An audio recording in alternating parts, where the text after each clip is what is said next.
Dr. Aruna Vasudevaji, respected Shri Dibash Nathji, distinguished guests, members of the faculty, respected members of the jury, and above all, our dear friends who are participants at this institute.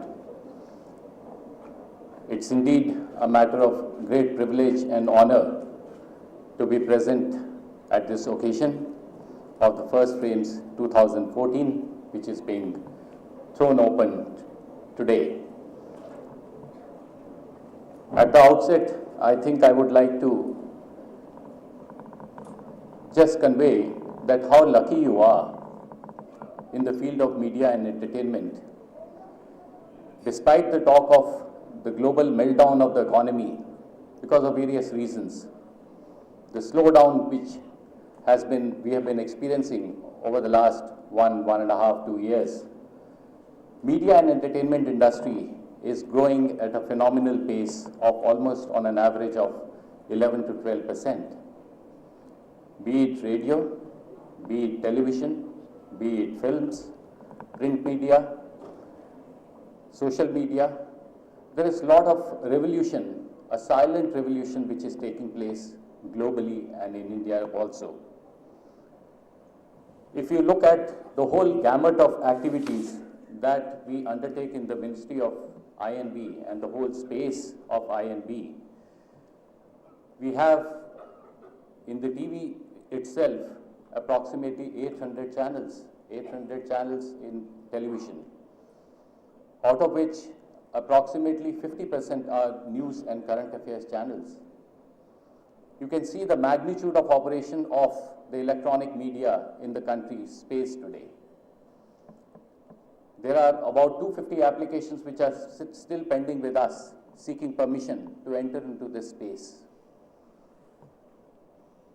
The number of local cable operators is approximately about 60,000. The multi-system operators are about 6,000. 200 plus broadcasters in the country. And this is an ever-growing number. The private FM channels today are about 245. FM radio is expanding at a phenomenal pace. There are 839 new channels which are going to be auctioned. As and when the government gets elected, we will start that process in full steam. The metros are already covered by the digitization exercise, and the non-metros with a population of almost about 1 lakh and above are going to be covered in the phase 4 of digitization, which we hope should be completed by December 2014. So you can well imagine the space, the growing space and the revolution, evolvement of technology which is taking place the world over, and India is no exception to it. The DTH subscribers in the country which are registered with the private services are about 52 million. The 77 million cable TV subscribers in the country. The digital addressable system for cable TV subscribers is approximately about 30 million. The set-top boxes which you and I use at our domestic homes for the television, about 3 crore have already been installed. There is a demand for about 14 crores set-top boxes which are to be installed. And imagine these are imported. By and large, the domestic industry has not been able to catch up with the demand for set-top boxes. We have been very keen that this is an immense opportunity for the domestic industry to come forward and in fact utilize this opportunity to generate employment and make the set-top boxes available to the country, to the households at a much cheaper rate. As far as the filmic content is concerned, there is a vast innovation and creativity which is taking place the world over. I am extremely glad to know that this institute, the Madhubala Institute for Communications and Electronic Media, is hosting this 6th International Film Festival. This is an excellent platform for students to exchange ideas, their visions, concepts, and to help boost creativity.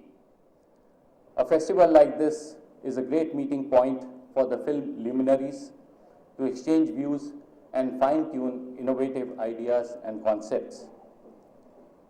Images, particularly moving images, have a much greater impact on minds, body, and soul than any other medium, be it in the sphere of infotainment or raising of social issues. As far as the government is concerned, in the I&B space, what we propose is to act as an enabler and a facilitator. We are not governing the whole space of information and broadcasting. We are not regulating and monitoring on a day-to-day basis, but we do provide facility for people to come together, to provide a platform for people to exchange ideas, their visions, their concepts, and discuss and innovate further. We have tried to inculcate the sense of capacity building in the government through our institutes, Satyajit Ray Institute, Film Institute of Training in Kolkata, the FTII at Pune, the IIMC, which is the Indian Institute of Mass Communications at Delhi, which is expanding its tentacles in various geographical regions. There is a center which is coming up at Kottayam, there is a center coming up at Aizawl, there is a center coming up in J&K, and the one in Delhi. We propose to enhance the infrastructure and upgrade facilities at each of these institutions. We are also nurturing the areas of animation, gaming, and visual effects, which were hitherto untouched in the I&B ministry. On the eve of centenary celebrations of Indian cinema more than a year ago, we started the National Students' Film Festivals and Awards. Alternatively, these awards and festivals are organized at Pune and Kolkata. I am sure that some of you must have participated because it is thrown open to everyone in the country. 2 of these events have already been held, and these awards and festivals have been well received in India and abroad. Efforts of this institute in organizing and taking a lead in Student Film Festival is one of the very laudable steps in the right direction, recognizing the vast pool of talent that is available in the country. I have always maintained that it is far better to catch the talent young. As we say, the saying is, catch them young. This is very, very critical, I think, to the growth of the innovative and creative aspects of any youth. Early recognition encourages the young filmmakers to push the boundary limits of their creativity. This film festival is a significant milestone of recognition, and I do congratulate the director of the institute for having taken pains to organize an event of this magnitude. We have already organized a couple of festivals this year. One was the International Film Festival at Goa, which is held every year, IFFI Goa. Again, this will be held at Goa in November 2014.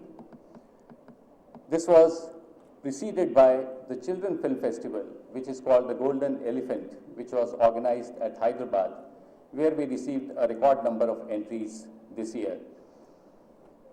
The special focus was on students with disability, the children with disability, and I'm happy that there was a phenomenal response for the children at this festival. Subsequently, we also had a festival that called Mumbai International Film Festival for Documentaries and Shorts.